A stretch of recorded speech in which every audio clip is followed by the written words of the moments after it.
Hello बच्चों, let's have a look at the question दिया गया मार्क द करेक्ट स्टेटमेंट। इस क्वेश्चन में हमें करेक्ट स्टेटमेंट जो है वो मार्क करनी है। अगर हम स्टेटमेंट्स को देखें तो यहाँ बात करी गई है ग्रीन हाउस गैसेस की, यहाँ बात करी गई है ग्लोबल वार्मिंग की, एंड देन यहाँ बात करी गई है BOD की। ठीक है, अगर हम की कॉन्सेप्ट की बात करें तो यहाँ हम बात करेंगे अबाउट द ग्लोबल वार्मिंग। अब ग्लोबल वार्मिंग जो है, ग्लोबल वार्मिंग एक ऐसा प्रोसेस है जिसमें हम देखते हैं कि जो हमारा एटमॉस्फेयर है उसका टेम्परेचर क्या कर रहा है, टेम्परेचर इज राइजिंग। ठीक है, एंड टेम्परेचर राइज करने की वजह से हमारे एटमॉस्फेयर में बहुत ज़्यादा हीट जो है वो प्रोड्यूस हो रही है। एंड ग्लोबल वार्मिंग के लिए जो गैसेस रिस्पॉन्सिबल हैं वो हैं ग्रीन हाउस गैसेस। अब ग्रीन हाउस गैसेस में हमारे पास मेजर कंट्रीब्यूटिंग मीथेन है, फिर carbon dioxide, chlorofluorocarbons, and then हमारे पास आ जाता है नाइट्रस ऑक्साइड।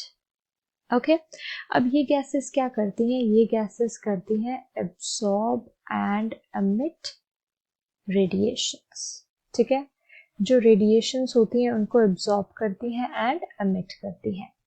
सो पहला यहाँ पे ऑप्शन सही हो जाता है। दूसरा है global warming is because of ozone depletion. ठीक है, ओजोन डिप्लीशन की वजह से ग्लोबल वार्मिंग हो रही है। अगर हम ओजोन की बात करें, ठीक है, जो ओजोन लेयर होती है वो हमारे स्ट्रेटोस्फेयर में प्रेजेंट होती है एंड ये हमारे एटमॉस्फेयर के लिए प्रोटेक्टिव लेयर है जो कि हमें यूवी रेडिएशन से प्रोटेक्ट करती है। लेकिन ये जो chlorofluorocarbons one of the green house gases है वो क्या करती है, इसकी डिप्लीशन में यानी कि इसको डिप्लीट करने में, इसको खराब करने में जो है वो हेल्प करती है। ठीक है, यानी कि ओजोन लेयर की डिप्लीशन के लिए क्लोरोफ्लोरोकार्बन जो है वो रिस्पॉन्सिबल होते हैं, जिस वजह से यूवी रेज जो है वो हमारे एटमॉस्फेयर में आती हैं और एटमॉस्फेयर का टेम्परेचर जो है वो इंक्रीज करती है, जिस वजह से ग्लोबल वार्मिंग होती है। सो ये भी करेक्ट हो जाता है। अगला है when organic waste enter into water bodies BOD increases. ठीक है, अगर हम बात करें यहाँ पे BOD की, सो BOD हमारे पास आ जाता है बायोकेमिकल ऑक्सीजन डिमांड।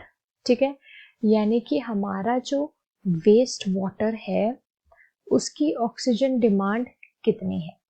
ठीक है, अगर यहाँ पे हम बात करें, अगर वेस्ट ज़्यादा है, ठीक है, अगर मोर वेस्ट, तो हम देख सकते हैं यहाँ पे डिकम्पोजर्स ज़्यादा होंगे, मोर डिकम्पोजर्स, एंड जितने ज़्यादा डिकम्पोजर्स उतनी ऑक्सीजन की रिक्वायरमेंट, तो हम कह सकते हैं मोर ऑक्सीजन डिमांड।